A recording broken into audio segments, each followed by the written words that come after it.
Okay, let's get it. Black girl magic dripping. Yeah, she's on a mission. Keeping our culture lifted. Now you can watch and listen. And Tammi Mac. Oh, what show was that? It's the Tammi Mac Show on Fox Soul. Tammi Mac, Tammi Mac, yeah. Ooh, that Tammi Mac, hey. So you know it's Tammi Mac, hey. Welcome to the Tammi Mac Late Show on Fox Soul. I am Tammi Mac. Hey, y'all. So financial independence is not new to the Black community. No. See, in the early 1900s, Tulsa, Oklahoma's Black Wall Street was a city. Yes, a city owned and operated by Black people. They achieved wealth until the 1921 race massacre that killed at least 300 people and burned and destroyed their homes and their businesses, which resulted to the end of what would have been generational wealth for thousands of people. As I sit here and talk about how Black people have been literally robbed of generational wealth, well, I speak from my own family history. My great-great-great-great-grandmother, Manda Chambers Gales, was forced by white men who knew she could not read and knew she could not write to sign an X on a contract that ultimately led to the theft of her financial rights, land rights, and her heritage, as the Texas State Capitol building sits on just a portion of the acres that rightfully belong to her and her heirs. It's historical records like mine that have Black people taking control of their dollars in ownership, investments, and even digital currency. With the emergence of digital currency and the boom of investments in companies like Coinbase, Black folk are learning to capitalize in the age of digital finance. Could it be the very thing that will lead us to financial freedom and generational wealth? Well, tonight, the business of being Black is financial inclusion in the Black community. Please welcome actor, philanthropist, and the founder and chairman of the Black Wall Street Digital Wallet, Hill Harper. Hi, Hill. Welcome to the show. Hey, Tammi. How are you? Good to be on. It's great to have you. I'm a fan and so much of your work. I'm watching, what is it I'm watching now? What Really Happened right now. Love the books that you've done. And now we get to find out about this wallet that you've got. So we are all in for it tonight. The founder and crypto blockchain plug, Najah Roberts, is here. Hi, Najah. Hello. Hi. Thank you, Tammi, for having me. The CEO of Freeman Capital, Calvin Williams Jr. on deck. Hi, Calvin. Hello, pleasure to be here. The president and CTO of Greenwood, Aparicio Griddins, is here. Hi, Aparicio. Hi, Tammi. Happy to be here. Thank you. And the CEO of MokaFi, Wole Coaxum, is here. Hi, Wole. Hey, how are you? Great to be here. Every night, I start the show with one question and one question only. We have to know the answer, and each of you have to give it to me. Why? Why should Black people care about financial inclusion? Let's start with you, Wole. You know, financial inclusion is an area where we have been structurally kept out over not just since Greenwood, but from even before that.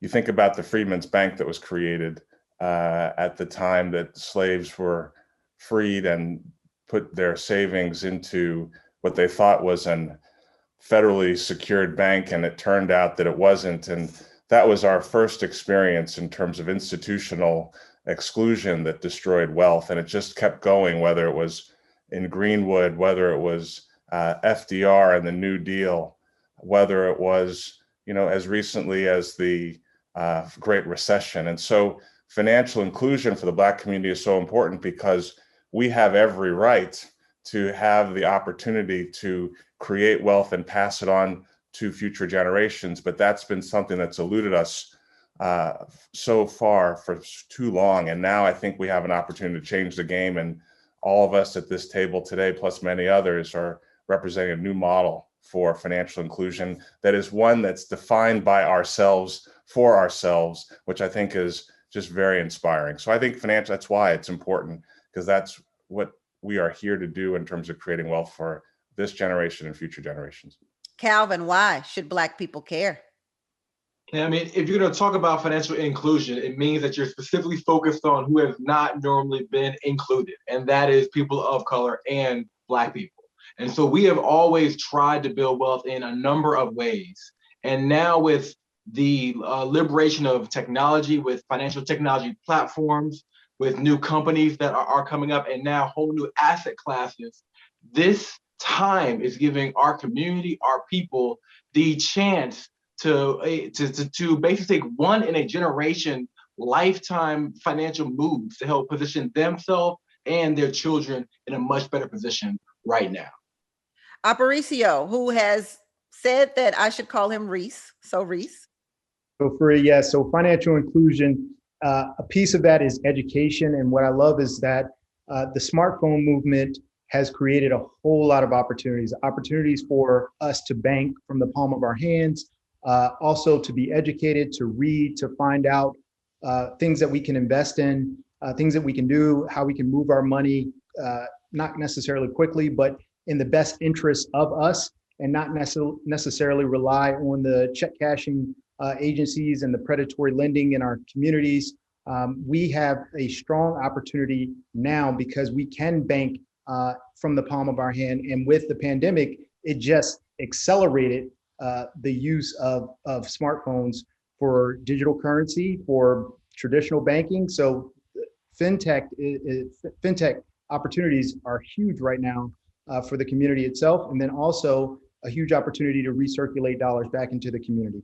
Ooh, Reese, you spoke straight to me. You called me out when you started talking about those check cashing places. I remember using those check cashing places seriously in college, and they are no earthly good. I tell you, no earthly good, but it's really hard for us to not use them. So we'll tackle that a little bit later on in the show. Hill, let's hear it. Why? I'm Black. Why should I care about my financial being kicked out of the financial situation in America? You know, when in 1863, when the Emancipation Proclamation was signed, Black people in America held a little less than 1% of American wealth. Today, April 2021, Financial Literacy Month, Black people in America hold a little less than 1% of American wealth. And you say, Hill, how can that be? We've had Ken Chenault, the CEO, chairman of American Express. We got LeBron James. We had Madam C.J. Walker, the first Black female millionaire. I mean, come on. We had to have more than since 1863. But the fact is for the vast majority of us, we're actually regressing. You know, Prosperity Now had an amazing study that came out that talked about the road to zero wealth, where the prediction is between 2043 and 2053, in that range, we will be at zero wealth unless something changed. And Latinos are running about 20 years behind. So when we talk about financial inclusion, I believe we're talking about a road that leads us first with financial literacy. It's got to start with education first and engagement. And then you go to financial capacity building, and then you end up with financial empowerment.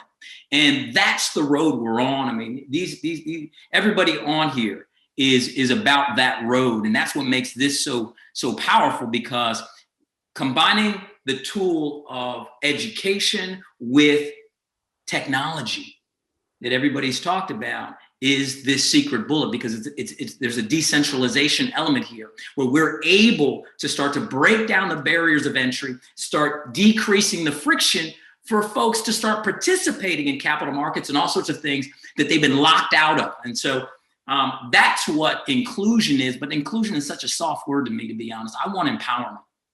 Got it. Okay, well, since everybody about that life, Najah, I got to get to you. You tell us, why should Black people care about financial inclusion in America, in the world, globally? Why should we care? Well, you know, these brothers have done such a phenomenal job. They didn't leave much for me to say, but I will say this, because we as Black people deserve it.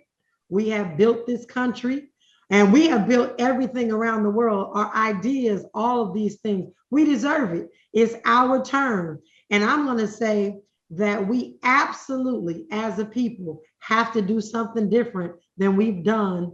And that's why we need to, because we've got to do something different than what we've done the last 100 years, or we're going to keep getting what we've been getting, and that's unincluded.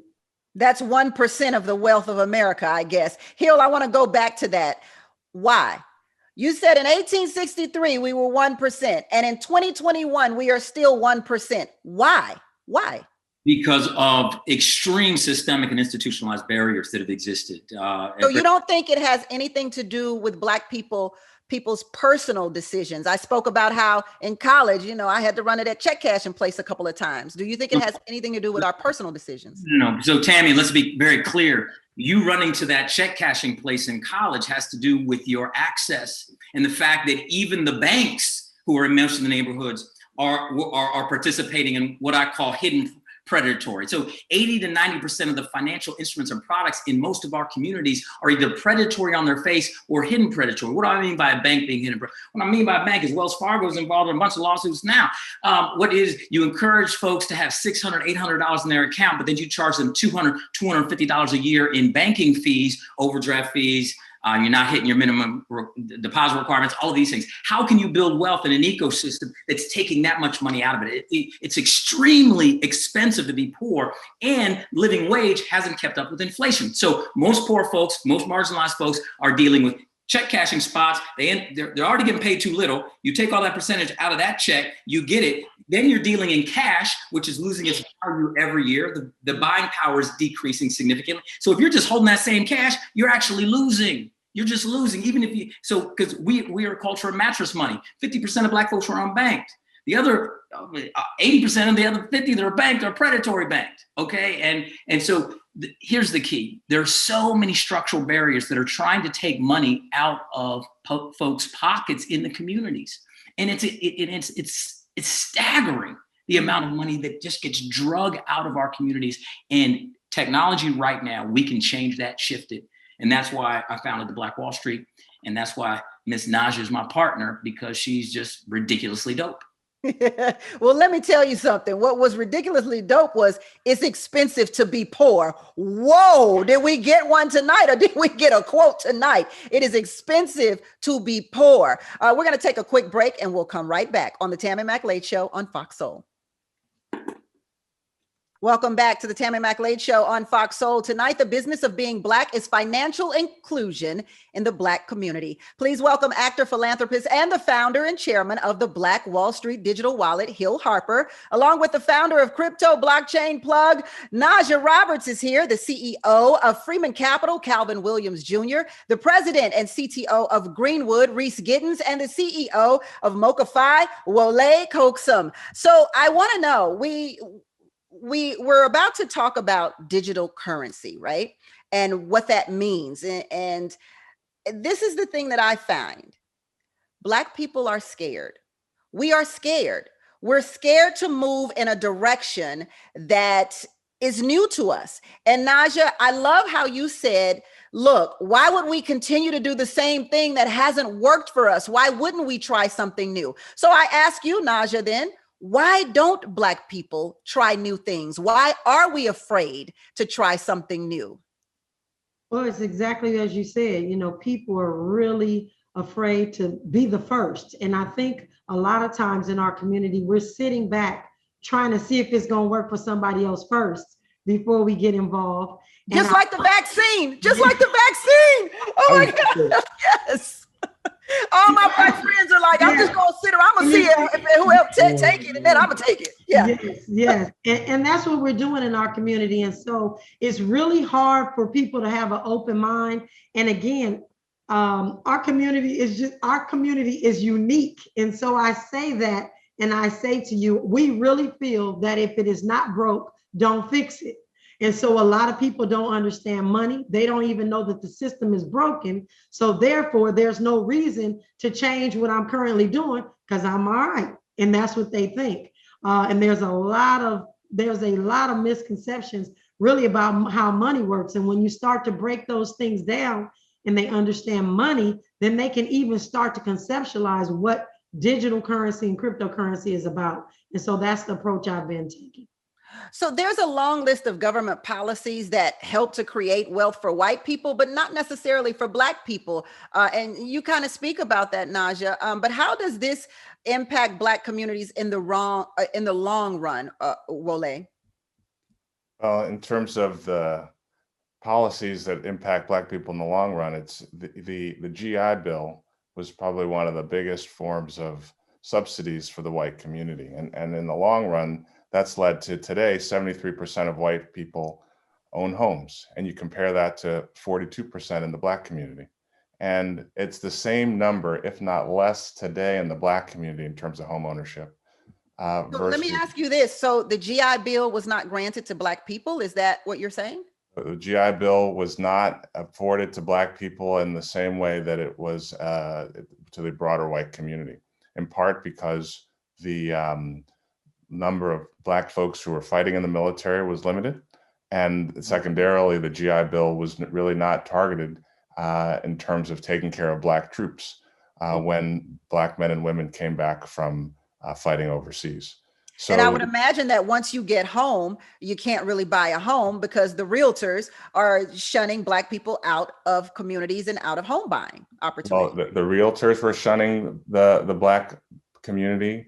You know, when the federal government decided to provide subsidies for the loans, for the home mortgages, they went around the country and they took a map and they said, you know what, we're not going to provide federal subsidies to mortgages in these particular neighborhoods that had red lines around it. And that became the basis of redlining in this country. And so if the banks were then not encouraged to lend money into those neighborhoods that were redlined, which were Black neighborhoods. And as a result, Black folks couldn't get mortgages. And so you think over time, that's why these things have real meaning and real impact, because the general folklore is, hey, home ownership is the key to the American dream. Yeah. And if the GI Bill that provided dollars to people to go to college, it provided dollars for people to start businesses, it provided dollars for people to buy homes. We weren't a part of that. And then the government didn't subsidize the mortgages. You fast forward to 2020, 2021, home ownership in the Black community is less. It's declining, particularly for young people who are just coming out of school. Their likelihood of owning a home is less than you or I in our generation and each subsequent generation. The last thing I'll say that's really important, only 26% of Black folks have a credit score that's 700 or better. And you compare that to your white counterparts, which is 60%. And so in terms of the deck being stacked against us, we have a lot to overcome, but we can overcome it. And the kinds of strategies we're talking about today represent a new paradigm for us. I want to go to our soulmates in the chat room. Incog says, disruptive innovation has leveled out the playing field in ways for underrepresented groups to get involved in tech. I love that. Yes, disruptive innovation. And that's what we're talking about here, right, Reese? Why are Black startups still struggling to find financial backing? And how do we change this? Yeah, so I think this was definitely a common theme, at least for the last, I don't know, however many years, even just being in the technology space. And then on top of trying to get funded in the technology space has been extremely, extremely difficult. And for a variety of reasons. Number one, I think Hill mentioned the institutional racism, right? And not being actually looked upon as smart enough to be the CEO or to run a startup in the technology space. Also, the opportunities. You think about the Apples of the world, the Googles of the world, how many of those people end up leaving and then end up starting multi-million-dollar businesses? How many of those people are Black people at the top of the food chain at some of these companies? So the opportunities to be able to create startups and back, and a lot of that comes from relationships, right? So if you look at the so-called PayPal mafia and how many spinoffs they've had, the 7 of them, into multi-billion-dollar other companies, again, Black people aren't afforded those opportunities. One of the things that we're extremely proud of, and with the entire panel here, but especially at Greenwood, being able to raise the amount of funding that we did for our Series A was extremely exciting, but more so impactful, because we realized that we have a multi-generational problem that we need to address. And I think Wole mentioned home ownership. I mean, only 19%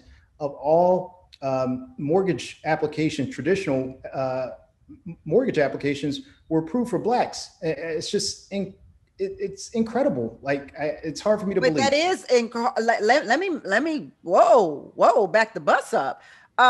19% mortgages were approved for Black people in America this year. Is that what I heard or no? So for Black people, and I'm trying to find it, just bear with me for a second. On conventional home loans, purchase loans, the turn down differentials. So Black applicants receive denials 19.3% of the time, while the rate of non-Hispanic whites was only 7.9%. That's a huge difference. Yeah, that's what a disparity.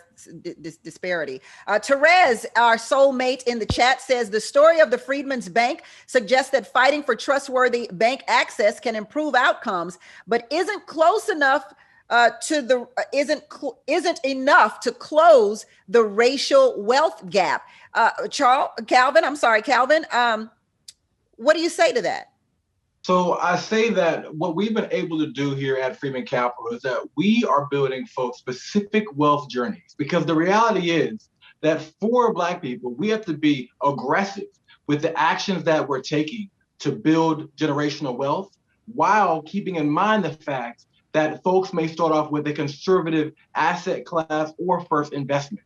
And we've seen that within our first year cohort of users, that we have helped them gone on to build about 40% more net worth that's going right into their generational wealth.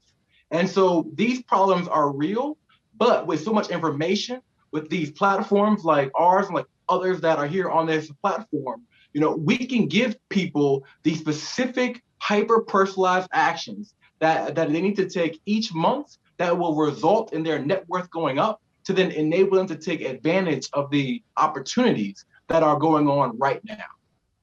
Najah, what are Black people doing wrong with their money? What's the first thing that we do wrong with our money?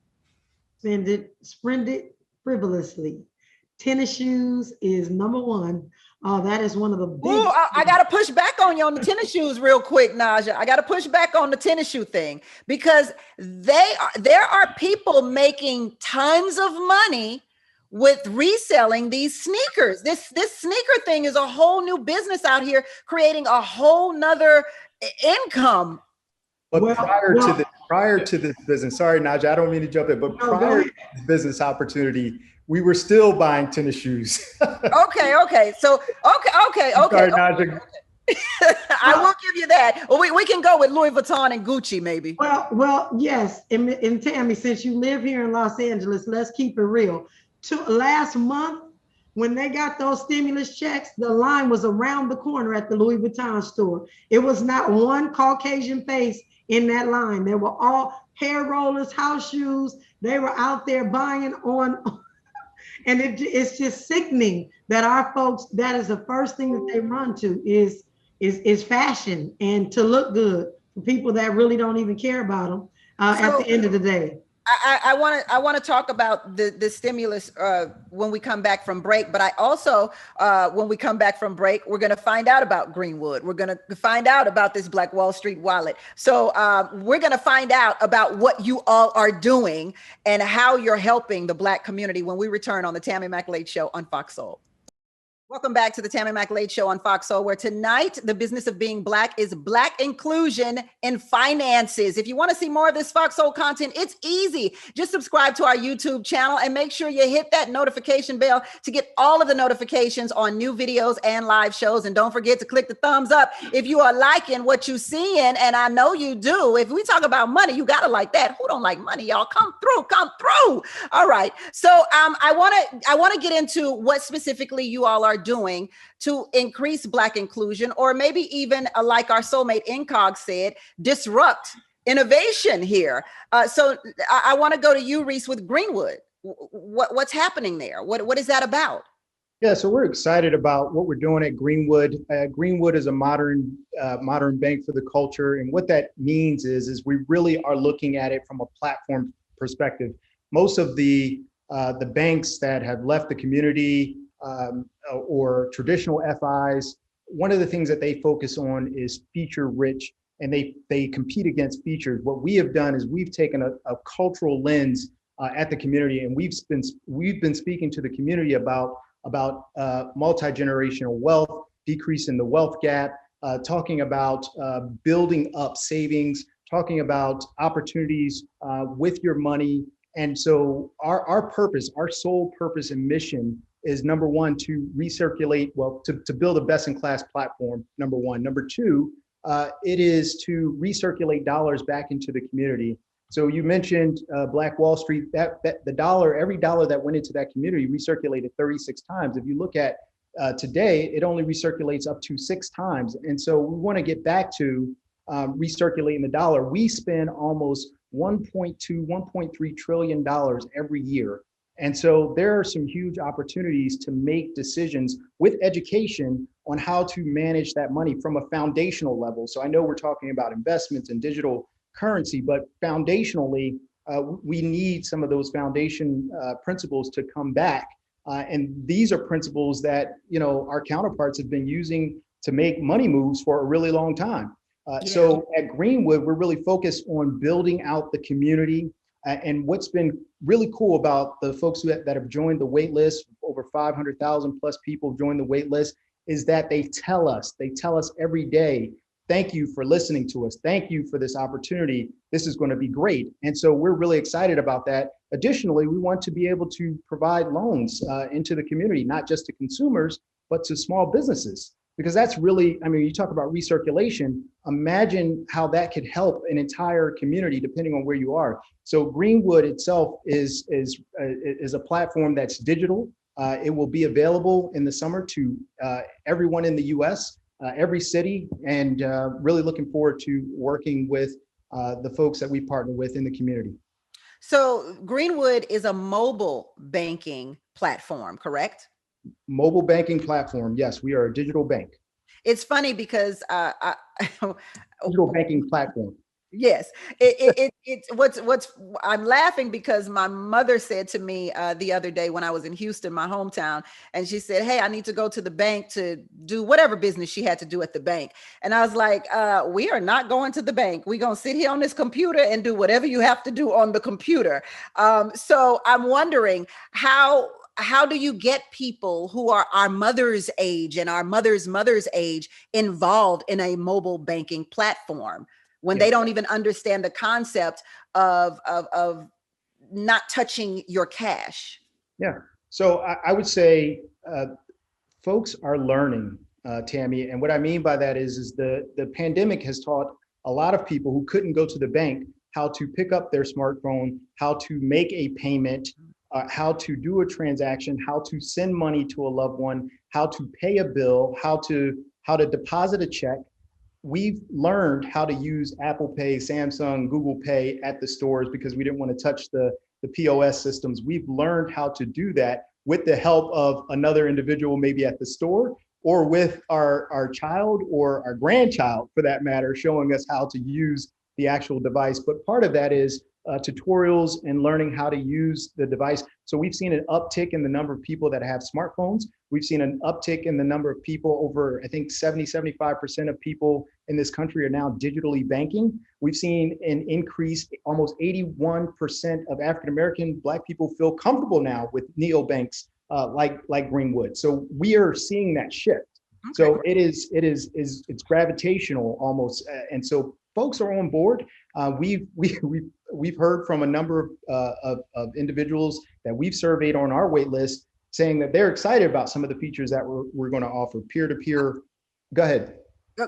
I'm going to jump into our chat again. Joyce Swanson says, "I got Robinhood and have been doubling my disposable money." Let's see here. Aggie Lady 2005 says, "If you could recommend one action that we as a people could take to change our family wealth stories moving forward, what would it be?" Calvin, what would it be? What could we do to change our stories? What one thing we can do? So when you look at families that have built wealth, Forbes did a study that folks who have access to a financial planner or a financial plan have double the wealth of those who do not. And so one of the biggest steps that folks can do is either on their own sit down and figure out where they want to be with their family and with their vision, or come to a platform like ours where we can help you get that plan and then break it down into easy bite-sized chunks of steps for you to take every single month. And so figuring out where you want to go and then building a plan backwards and being really conscious about how you are spending and investing your money is the best way to get on a path to build that generational wealth. So you say just planning will set you in a whole different journey. I mean, it's just like when you begin to track how you eat. When you track how you eat, you generally eat better. And so it's the same thing that begins to happen with planning for your finances. And financial planning within our community is something that is brand new. It's not something that is just known and just used by everyone. And so when we make it as easy as, you know, using Netflix or something like that, to where you can find out what steps do I have to take? How do I figure out my retirement plan or crypto, or how much should I allocate to this investment? Like these are our questions that we did not have a source to have one-on-one conversations at scale, and now we do. Excellent. Well, I'm going to plan for a commercial right now, but when we come back, we're going to find out all about Black Wall Street Digital Wallet on the Tammi McLade Show on Fox Soul. Welcome back to the Tammi McLade Show on Fox Soul, where tonight the business of being Black is inclusion.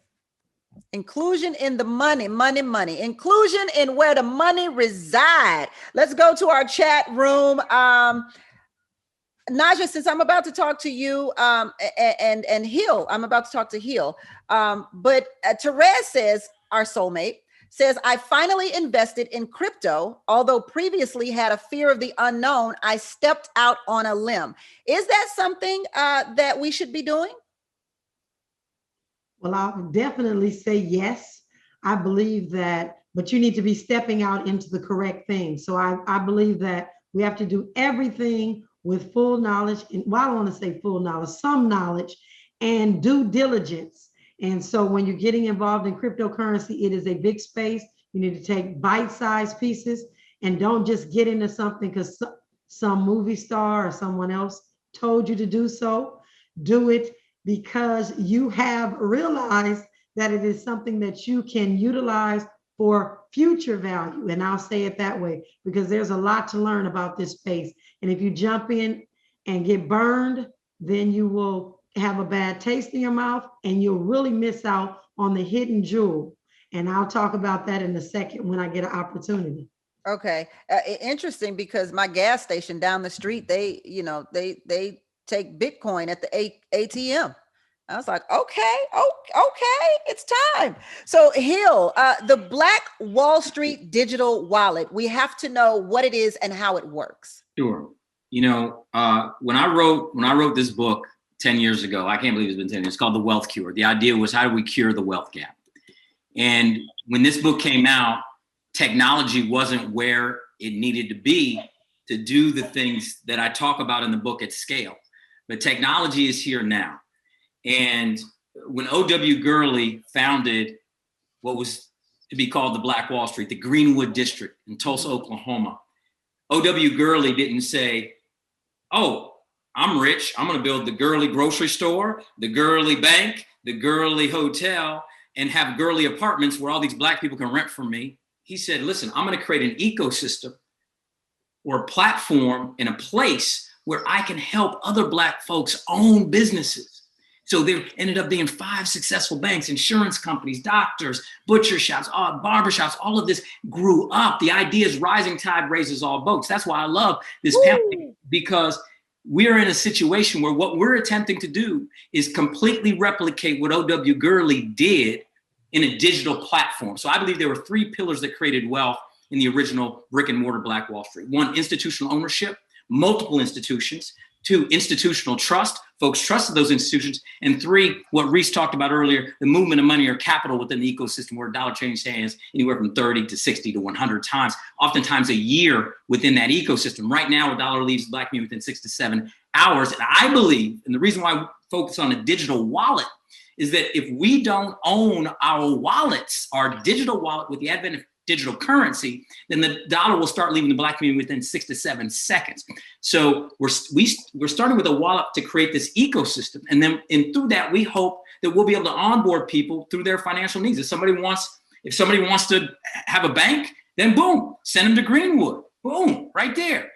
They got a client. If someone needs an insurance product, oh, maybe Calvin is selling some type of whole life product. Boom, send them there. You know, what MokaFi is doing, what Wole is doing, he's educating folks, he's onboarding people. See, there's so many connective tissues where, just like O.W. Gurley, we can, if we have the people's attention, we can send them to each other, and a rising tide raises all ships. So that's what it's all about. And at the end of the day, the reason why a wallet was important to me is because I believe it doesn't take a Einstein to see where this is headed, that many of these digital wallets right now that are really trying to grab Black folks are going to become modern day digital payday lenders. They're going to onboard Black folks, and they're going to say, "No, say it ain't so here.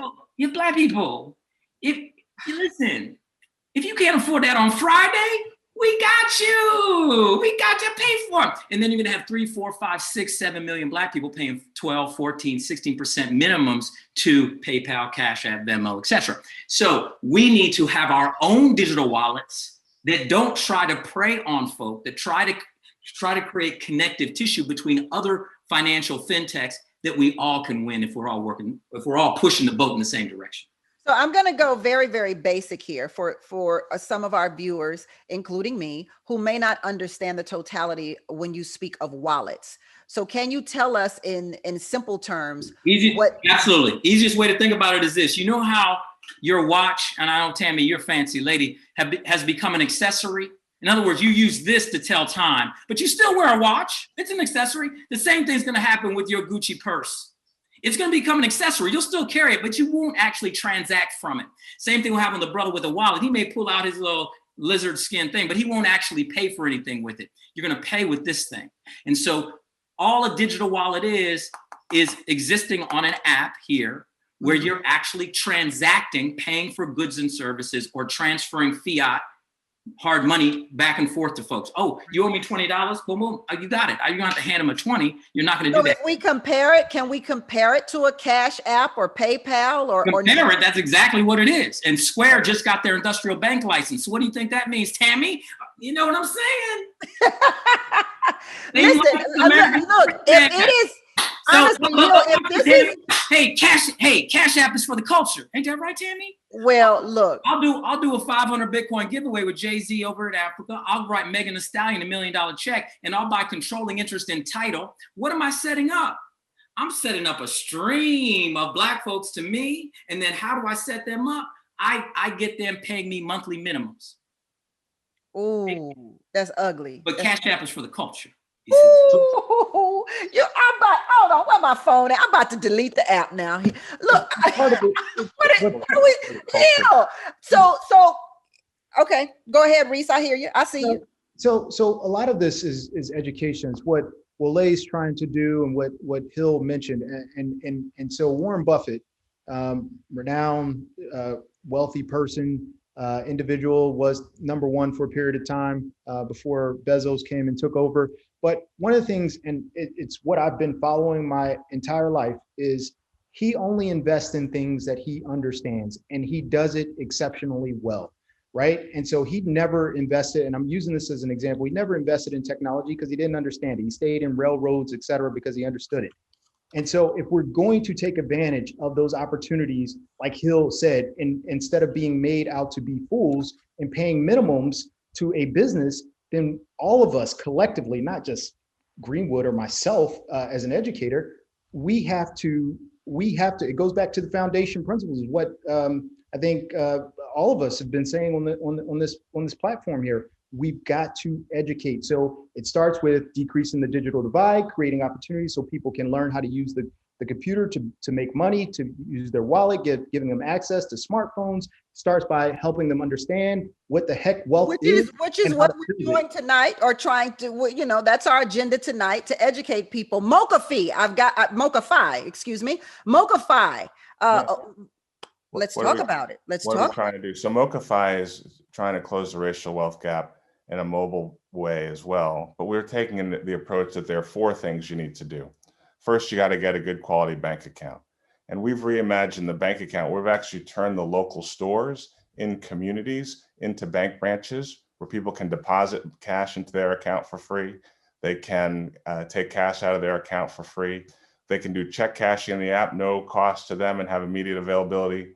So there's no reason to go to a check casher. So we got 80,000 locations across the country where people can have bank branches in their communities. Family Dollar, Walmarts, Walgreens, those are now bank branches. Second, we'd say, let's take your payments, rent payments, utility payments, and report those to the credit bureaus. So you can start to build your credit with things that you do today. So if you got a bank account and it's FDIC insured, MasterCard branded, ready to go. Second, you're building your credit by the payments that you're doing today. Third, then you can really get into some interesting stuff. You can buy a home, and we're working on a program that'll get people pre-approved for mortgages 12 to 18 months from now. Or if that's not what you want to do, you can turn around and start open up a small business account. We put people on entrepreneur track. So we're trying to give people real opportunities to move from, as Hill rightly said, 55% of Black folks are unbanked or underbanked. We're trying to attack that problem and create a new model that allows us to move people through that path that goes from being unbanked or underbanked into a place where they can create wealth and then pass it on to the next generation. Wow. Kim Possible in our chat room says, random. I love Hill Harper on The Good Doctor. He's a great actor. In seriousness, he makes sense, though. Very woke. We got to wake up, people. I'm learning about digital wallets now. Najah, please talk about the Black Wall Street's Digital Financial Revolution National Bus Tour. Absolutely, Miss Tammi. That's my favorite word. And so I want to just say, we have all the makings on this screen for all of us to work together in our lanes to build the best Black Wall Street that this world has ever seen. If we all pull together our resources, because Reese does something different from Hill, does something different from Wole, Calvin, and myself, if we all pull together, and I know there's other people at this table, but if we work together as Black folks, and I know that ain't what you asked me, Tammi, but I feel fired because if we work together, we have all the ingredients to just take our people in a whole nother direction. We've got the answers right here on the screen. I'm excited about it.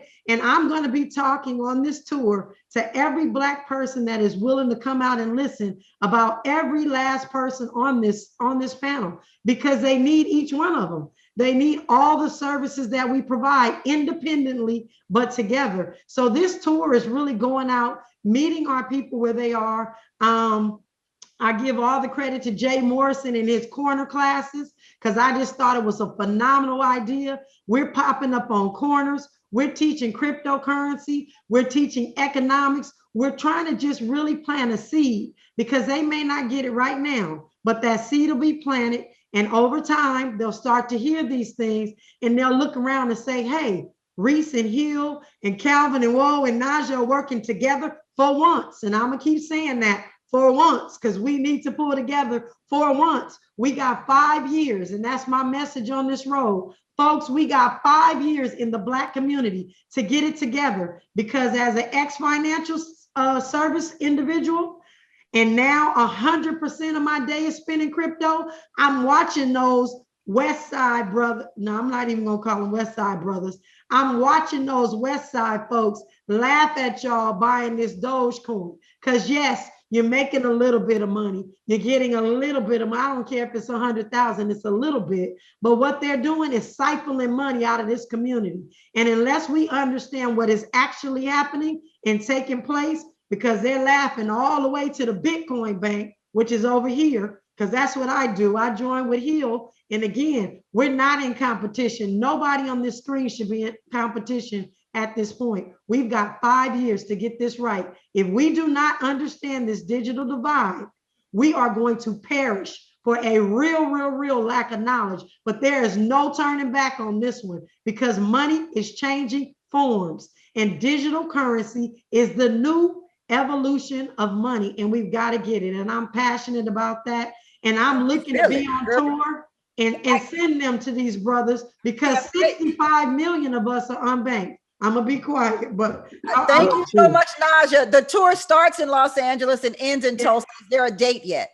Yes, we will be in Tulsa. Well, we start Friday in Leimert Park, and if you go to the Black Wall Street, you'll see we'll be in 32 cities.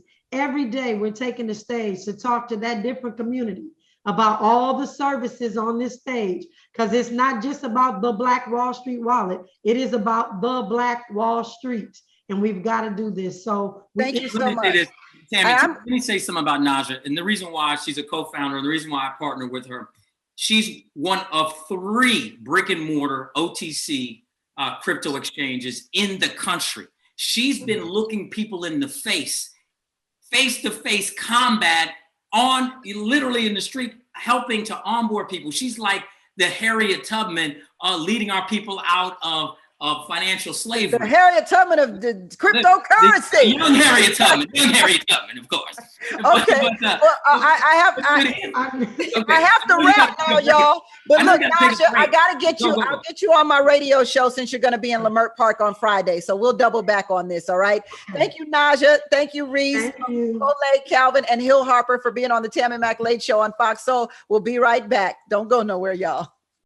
Welcome back to the Tammi Mac Late Show on Fox Soul. My Wednesday co-host is here with me to kind of review what we've gone through. George, are you here? Are you here? I am here, and I'm grateful because I care a lot about this stuff. Yes, I know. This is one of your topics, this financial stuff you love. So what do you think? What are your thoughts about what we talked about in terms of crypto? Let me start with this. Like, there are things that they couldn't say that I can because they would get sued and I won't because they have money and I don't. So go for it.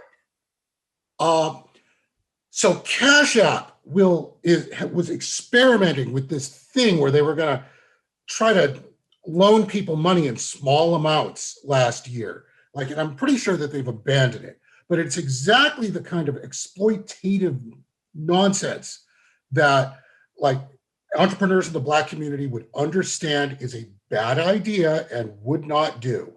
And they can't trash Cash App because it's some industry rivalry thing, but like, Cash App is not good for you.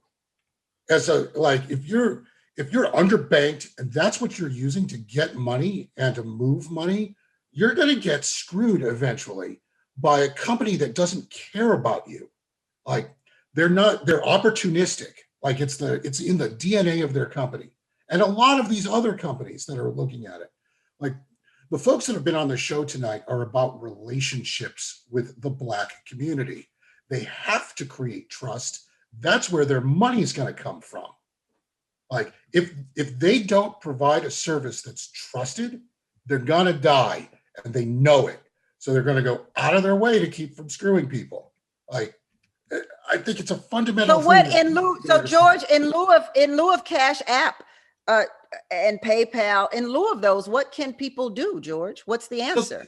So the first thing is try to get a bank account if you absolutely can, like a regular, and it's why Greenwood is so tantalizing to me as an Atlantan, because let me say, Killer Mike, Atlanta native, like, is one of the founders and backers of the Greenwood banking project. Like, I've known him for a long time. I trust him. I trust his instincts. Like, the first thing you want to do is use a regular bank. And you do this in part because, as the gentleman said, Black people have a credit score problem. And regular banking is how you start to pull up that credit score. It's one of the important things, is getting all of your payments registered through, like, into the credit agency so that they know that you're making your bills. Got it. Okay. So do you think that this is a good idea that Hill Harper's got going, the Black Wall Street wallet? I think it's super important because just like with Cash App and other sort of, financial applications, the cryptocurrency world it's the Wild West. Like, there are a lot of people who will try to screw you. There are a lot of people who are like, every 6 months or so, an exchange blows up because somebody ran off with all the money. Got it. Yeah. So then he's on the right track for sure. And we can find him.